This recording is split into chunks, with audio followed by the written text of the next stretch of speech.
Welcome to OAC TV's March broadcast. I'm Christy Kuna. I'm James Zerbios. And we're excited to be back here with you guys. Happy spring. Happy spring. Spring's sprung this week. We hope that means you guys are enjoying some maybe warmer weather.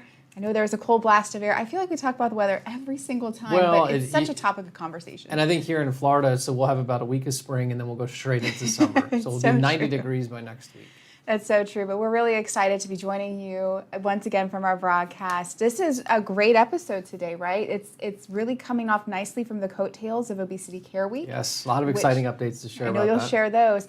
But today's episode is all about why should I, you, or we care about obesity as a cause? Yeah, and I think it's an interesting one too, because we know that OAC often tackles obesity as an issue issues associated with it like weight bias, access to care, and so much more. But what about obesity in and of itself, just as a cause? When you think of cause awareness, breast cancer awareness, lung cancer awareness, but what about obesity? Yeah, and it honestly is the first time that we've really talked a lot about this topic as a cause, as you've mentioned. And it does come nicely off of just talking about Obesity Care Week, which was an awareness campaign that brought a lot of attention to obesity, but about care. So we kind of are taking this next spin of why should you care in general about the cause.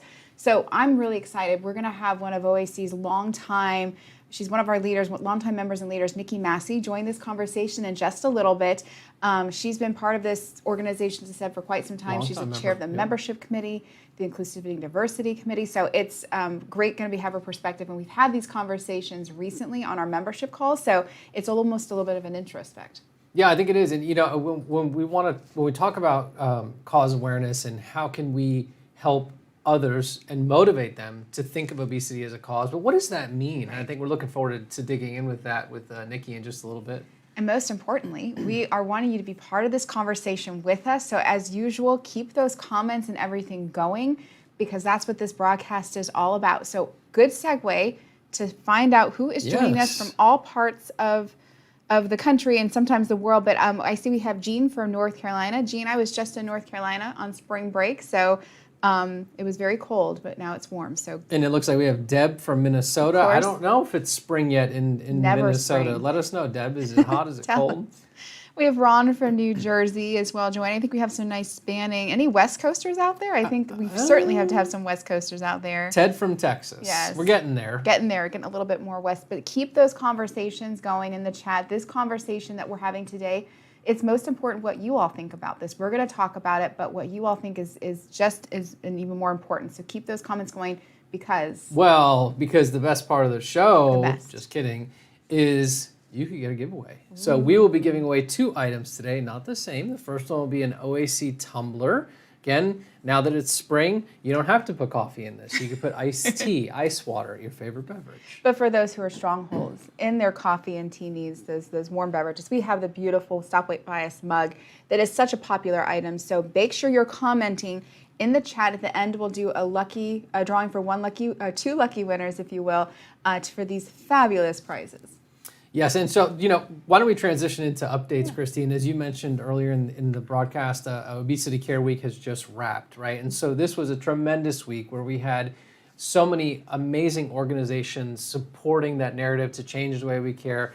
We had 112 champion organizations, so nonprofit organizations support Obesity Care Week. And these organizations were spreading the word. That's how we got the wildfire spread with that. So that was pretty neat to see. Absolutely. I mean, from an awareness perspective, Obesity Care Week was tremendously impactful a couple weeks ago. And that's around the world, too. I mean, this is not something that was just within the U.S. Right. It was also World Obesity Day, as we've talked about. So Obesity Care Week was just a tremendous success. And we want to thank everybody, all of you watching, who took part in it, took action.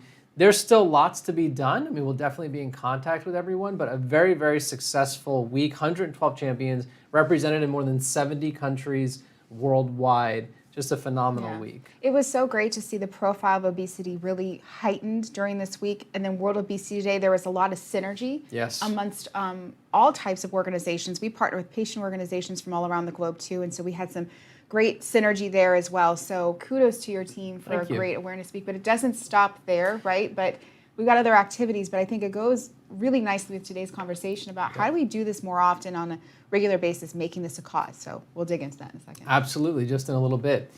Exciting news coming up now. Next week is going to be OAC Health Talks, March 31st, 7 p.m., featuring a topic on eating disorders presented by Dr. Connie Stapleton. So you're going to want to mark your calendar for this. And if you want to sign up for OAC Health Talk alerts, you can go to obesityaction.org/health talks. You can see it right below the screen. And if you're looking for any of the health talks that have already taken place, all of them are available in the OAC Resource Library. So don't forget, Thursday, March 31st, 7 p.m. Eastern. Check it out. But the most important part of Health Talks to mention is that they are free to watch and to view. So it's one of those educational efforts that we do that we want to get out to as many folks as possible. So good to note on that to make sure you're signed up. But speaking of something that's an amazing educational outreach opportunity, James, I have big news. What do you have to share? Well, I think we told folks this in a teaser video prior to this, so hopefully stay tuned to the channels. But we are going to officially unveil the amazing agenda for OAC's upcoming virtual convention that's taking place May 14th and 15th, so coming up shortly. We spread the news last week that a registration is going to open on April the 5th. But we are, as you're seeing right now on your screen, the big lineup of topics that we have coming your way for YWM2022 Virtual. Fantastic topics and speakers once again. I mean, there's so many. This is all on the website too, so I know it might be hard. You're kind of zooming in on your screen here to see, but all this information is now available at ywmconvention.com. But just to highlight, I mean, we have fantastic sessions from folks like Dr. Lee Kaplan, who's going to present why blame and shame is not the simple solution to obesity. It's not the prescription. That topic is going to kick us off on the right foot. We're also going to talk about, we have a mental health topic talking about resiliency, how we've really been so resilient in these ever-changing times. Yeah. So I'm excited about that one. What other one stuck out to you, James? So the first one you talked about the blame and shame was one that I was actually going to mention with Dr. Lee Kaplan. I think that one is a very, very interesting one to look at. I am intrigued by this resetting your exercise expectation, understanding the 24-hour activity cycle. I know that when we talk about these topics, and we internally talked about this one specifically, and I'm kind of intrigued by it, right? I think I've always kind of been the kind of person that I have that set time, but I'm interested. Yes. So if we're supposed to keep that 24-hour movement, what does that mean? Yeah, Dr. Jakisik is fantastic, one of the leading researchers in this right now. So that's one thing to note about our meeting. YWM2022 Virtual, all of our meetings have the best of the best presenting. The other couple topics to note is we have one focused on hunger. And specifically, we're going to talk about what you may have heard about in recent, if you follow some of the scientific stuff, hyperpalatable foods. That's going to be addressed in that one. Plus, another really hot button topic is sleep. Sleep and weight. Sleep is one of those things that I think folks, anyone can attest, raise your hand, to get a good handle on, because it really has a great impact on your health. So much to dig into.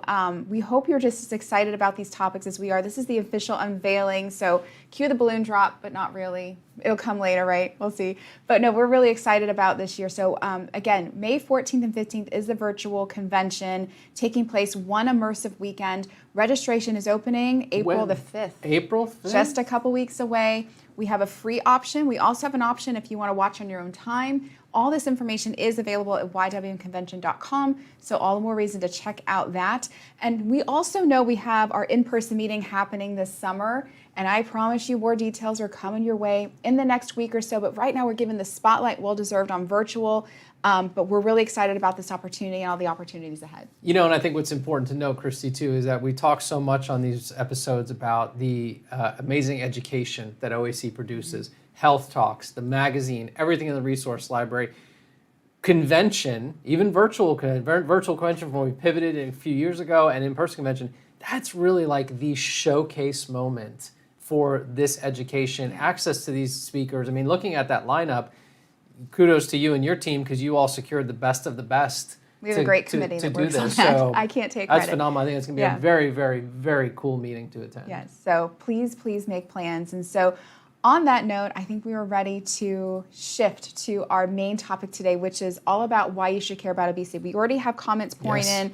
from Deb saying that people should care about obesity because it affects so many people, affects everyone, and it really does. I mean, that's such the truth to all the things that we deal with. But I think now's a good time to bring in our expert on this topic. We're calling her a resident expert on this discussion with Nikki Massie. As we mentioned, Nikki Massie is a longtime OAC member. She's a board member, chair of our membership committee, and inclusivity and diversity committee that we have, and she has certainly been a champion of how we can drive more to get obesity and OAC's work more in a cause perspective, because we haven't really thought about it in that way. So we're excited to have you, Nikki. Welcome. I think we have you here on the broadcast. Good to see you.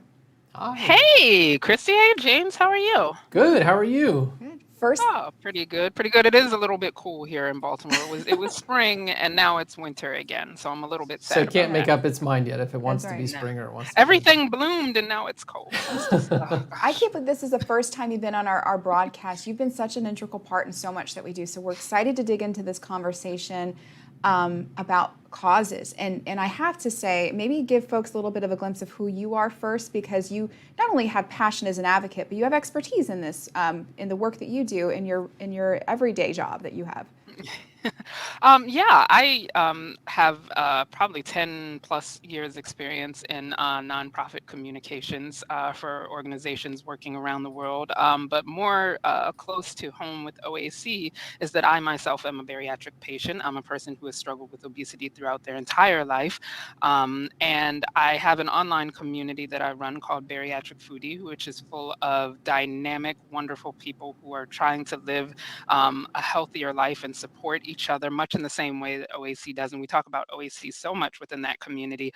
And so, I joined the OAC some years ago just because, this is a great dynamic community, but also because when you take OAC action, you're joining all of these other tens of thousands of other people who are trying to make the world a better place to live for people living with obesity. So I'm just so thankful for you guys and for the OAC and for the chance to come here and talk about something I'm very passionate about, which is obesity as a cause. Oh. Nikki, just before we dive in, I do want to give a shameless plug to you for your site. People can, because I will tell you that when I look at our analytics and where traffic is referred from, when you're talking about OAC, it is impressive to see the amount of people clicking from your site to there. So what is the URL for people that are watching right now if they want to check it out? Sure, it is Bariatric Foodie, so foodie, FOODIE.com. And so, we talk about the OAC there throughout, singing the praises, so yeah. Oh, awesome. No, thank you for that. And so thinking about causes in general, when we think about a cause, you think about nonprofit work, oftentimes we think about awareness ribbons. You think about maybe an event that, draws awareness because you're walking for a cause or you're fighting for a cause, or symbols and such. So, I think when we think about obesity, we certainly as the OAC do a tremendous amount of work on the advocacy education front. But when we think about what we do as a cause, I'm really curious if you think we're there yet. Do we, do we think that we yet have defined and have a cause that folks are latching on to? And it's a fair question. It's a fair answer for you to have, yes or no, right? Because we're having an open conversation, right? Oh, yeah, absolutely. Societally, no, I don't think we're there yet. I think we have the capability of being there, but we're not there yet. I think within the OAC community, we probably have been there for quite some time. And I think that the reasoning for that is really rooted in sort of the bias against obesity as a disease and as a medical condition. Even though it's been, quite a few years now that this has been deemed a disease, people don't really accept it widespread in the community. We're still way too focused on exhibiting bias by saying that it's simply a result of people's behavior or their eating or things like that, and not recognizing the larger issues that are going on there. Because when you look at other things like cancer, kidney disease, diabetes, all of those other things, it's pretty well accepted that this is a medical condition, and that people with that medical condition need help in managing it and to live, a full life. And where obesity is concerned, I don't think that widespread belief is there across all sectors of society. And I think that's a challenge, but it's not an insurmountable challenge. But yeah, I think we're still working toward that point, definitely. Nikki, one thing you talked about that I always find very interesting when it comes to obesity and people dealing with obesity is this need to attribute fault somewhere. So I feel like for people that don't experience obesity, there's that need to say, well, you did this to yourself, right? We don't really see that with other causes. And unfortunately, even people that have obesity have been kind of programmed to have that internalization of weight bias to say, well, I did this to myself. And so I think that's a huge struggle to overcome when we're trying to frame something as a cause, is that there's always this, I'll use a word you used, insurmountable kind of mountain in front of us to not be so worried about fault. We're obsessed with putting fault and blame somewhere when it comes to obesity. Yeah, and I would probably say that that's because it's not an easy thing to understand. It's so we use that techie word multifactorial. Really, that just means that there's just a lot of factors going on. There is some behavior, there is some environment, there is biology, there is like all sorts of things going on. And so, whereas, for instance, with lung cancer, whole campaigns are formed around don't smoke, and you won't, you'll lessen your chance of getting lung cancer. There's not really a one thing you can say causes obesity or how to prevent it or whatever. And so that sort of adds a level of complexity. So when we don't know, who to blame, we tend to try to blame the person. That's just not right. Yeah, so let's talk a little bit about what our cause is, because I think there's so many facets to it that they're complex, right? We talk about this quite often. This is an opportunity for folks tuning in to tell us what you think about what you think our cause is in obesity, because we talk about this so often in our volunteer groups that we have, our board level. We have such a surmountable task to tackle everything that there is to do with what we're dealing with, right? But when we think about our cause, how would you define the cause of obesity? Spotlight on you for a second, Nikki, so no pressure. It's not that's not an easy question Right. to answer. However, I would say that if I had to define our cause, like sort of elevator pitch, one sentence is that our cause is to define what obesity is and what it isn't, and helping people to understand that, because it is more than what we think it is. I think of, like, just for as a quick example, I have a cousin who is very, very thin, and she, eats whatever she wants to under the sun. She could eat the same thing and I could eat the same thing, and my body converts calories into fat, whereas it does not do so for her. There is something that is making that happen. And, we need to get a good narrative on why that happens, get it away from being something about people's character or who they are as a person, root it in science, and have people understand that there are things that are available to them to be able to live their life, and that it's not a function of who you are or anything that you did or didn't do. This is something that's happening to you for a very scientific reason, and that if you would like to seek treatment for it, that there are options. No, I mean, and I think when we've talked about how we define this, I think it's it seems very simple to say like what it is and what it isn't, but I think it tells us how much work we have to do to educate the public on that, but also stand behind that work as well. And so, I love how you've defined that for us. It's pretty simple, but yet still complicated, right? It is, isn't it? Yeah. I was looking here. So, I mean, Gene Apple says too many people don't believe that it's a disease. That it is a disease that people, excuse me, They sorry. think they're just lazy. They think, is what they you're think people with saying. Yes. obesity Yeah. are just are lazy. They're not motivated. Yeah, All they need to do is just watch their food intake and exercise more. and that's the thing that gets me so fired up, and this is why I'm so glad for things like the virtual convention and all of these world-class speakers that you guys bring in, is because, yeah, okay, maybe I eat too many sweets. There might be a biological driver for why my body is craving those sweets. Maybe, I have not exercised in a while. Maybe there are physical reasons. Obviously there's physical reasons. I've lived in my max weight body, and it's not easy to move. But then there's all of these things that really are rooted in science that are making it harder for you to achieve, however you measure it, normal body weight on, a scale, a BMI, or, by health indicators. There are actual scientific forces sort of working against you there, and those have to be recognized, because there are parts of this that you can control and parts of it that you will need help controlling, and the only way to really get that help is to accept that your body is behaving in a way that other people's bodies don't, and that you need to reach out about it. Yeah. So, Nikki, coming from the communications world. I'm a communications professional myself, and I'm interested in your answer to this question. But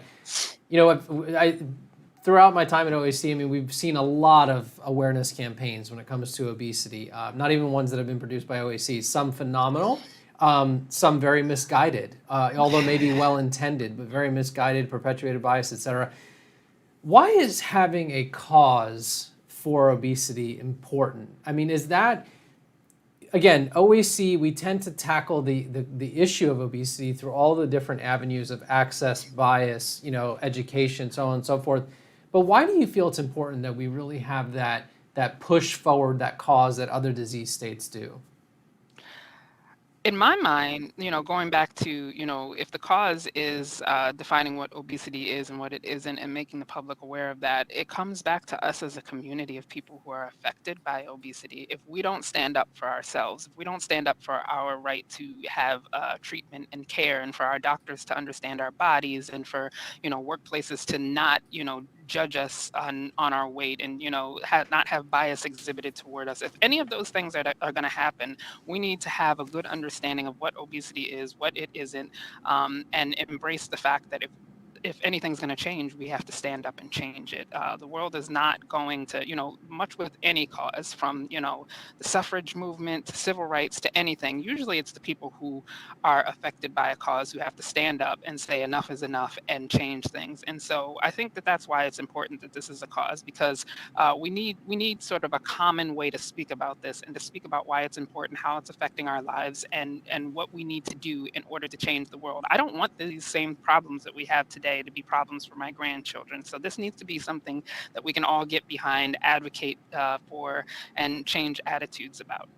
Yeah, and you're absolutely right, and you kind of went there already because my mind automatically goes to, well, let's be tangible with this. How do we get there, right? So we could talk so much about wanting it to be a cause, and to make sure that we're being bold.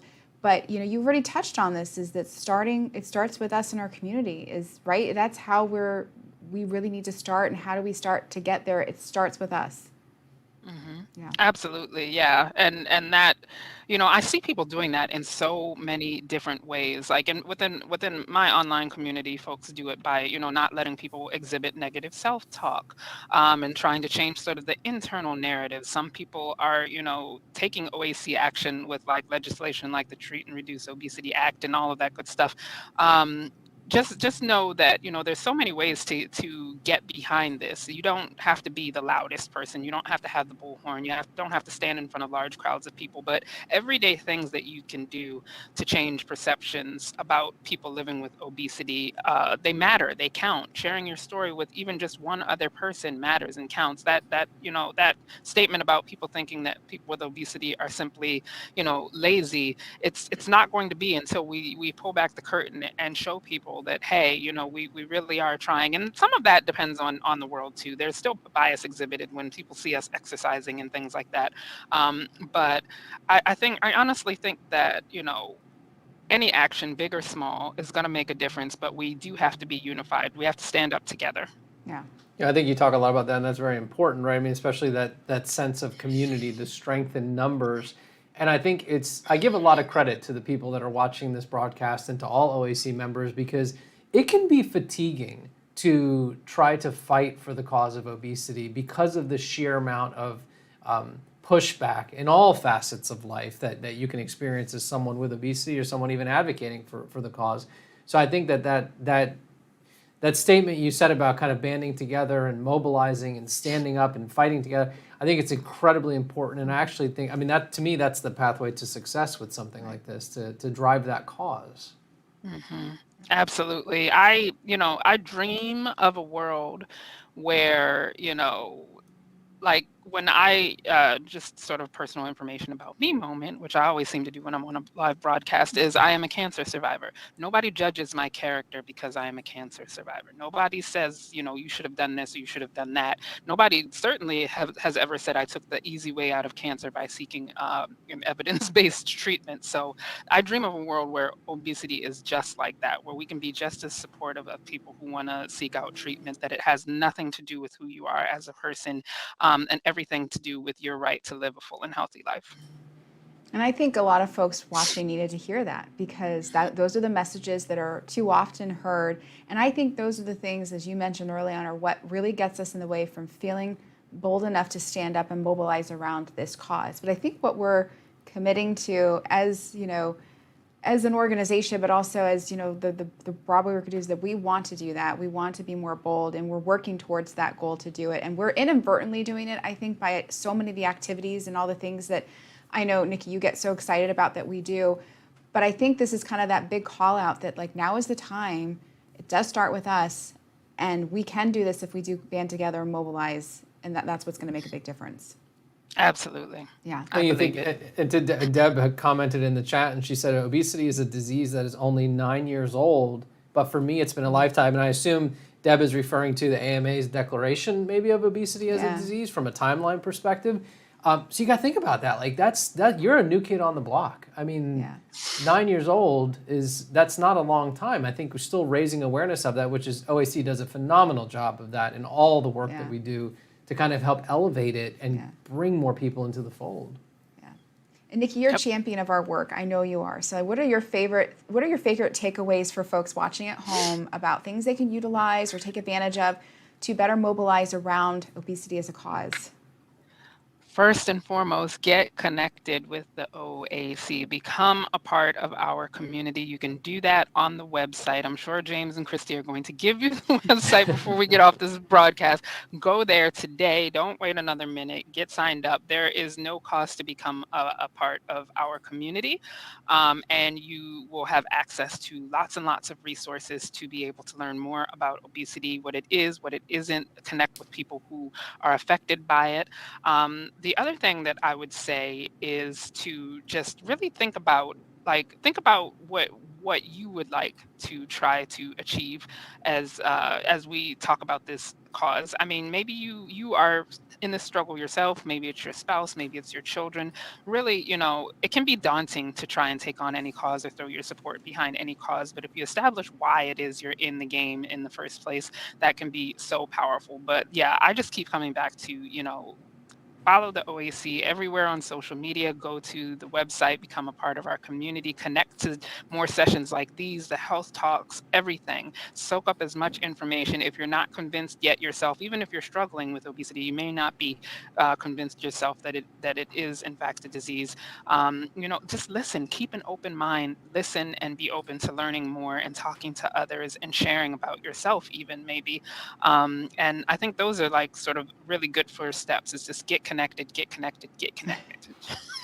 I love it. And you might not see this, but we did flash up the URL for folks to know where to go do that. But I can't believe how much time flies when you're having fun, because we're at the end here, and we want to have you back on for more wisdom imparted on us and just some perspective. So thank you, Nikki, so much for being part of the broadcast today. It's been great. Thank you, guys. It was a great discussion. Yes, and thank you for all you do. We're grateful for all of your volunteerism. Thank you very much. We keep you quite busy, I know. So we appreciate it. Thank you. Thanks, Nikki. Take care. Thank you. Bye. All right. Bye. Yeah, I definitely feel, this kind of common theme of the importance of mobilization, the importance that we are the ones to start this effort, because it does take all of us. Absolutely. I mean, and I think, and Mary says here in the chat, people blame the individual person for having obesity. And I think that goes back to what I was trying to, we were talking about with Nikki, was that there's always this sense of a need to put fault and blame when it comes to obesity. And I think Mary hit the nail on the head. And so I think we have to move past that. Yes. Right? Obesity is a complex issue, and I think we have to recognize that. And I think it'll help really develop it as a cause. Absolutely. So as she mentioned, make sure you are staying connected to what we do. We're going to continue this conversation. As kind of mentioned, this is the start to something bigger that we're building. So continue on and being part of these broadcasts and getting connected. And another reason why is because every month, we have great giveaways, and it's giveaway time. It is giveaway time. You go first, James. All right. So Rita Taylor, congratulations. You have won an official OAC tumbler coming your way very soon. And the official winner of our Stop Weight Bias mug is Jean Apple, who contributed in the comments. Jean, congratulations. Great mug for you to enjoy. We'll contact you to get your info, to get you your lucky prizes. Couple quick notes just as we wrap up here. Remember, we have our OAC Health Talks, James mentioned earlier. Next week, March the 31st, it's featuring Dr. Connie Stapleton. It's a great health talk you won't want to miss. And don't forget that registration is opening April 5th Yes. for YWM 2022 Virtual. You got to be sure to sign up for convention e-news alerts. So if you go to ywmconvention.com, you see it on the bottom of the screen. Scroll down, sign up for convention e-news alerts. You're going to be the first to know when anything happens with convention. And amazingly, the full program agenda is online. is now online. Go check it out. Immerse yourself in it. Make those plans, right? Absolutely. Yes, so we've got lots more in store. As always, we stay quite busy. We appreciate you tuning in today. Stay connected to us. Make sure you're subscribed to this YouTube channel because we have so much content that you want to be the first to know about. So good tips there. But I think that's a wrap. That's a wrap for today. Thanks for joining us. We'll see you next month, and then we'll see you on our channels. Thank you. Take care. Bye. Bye.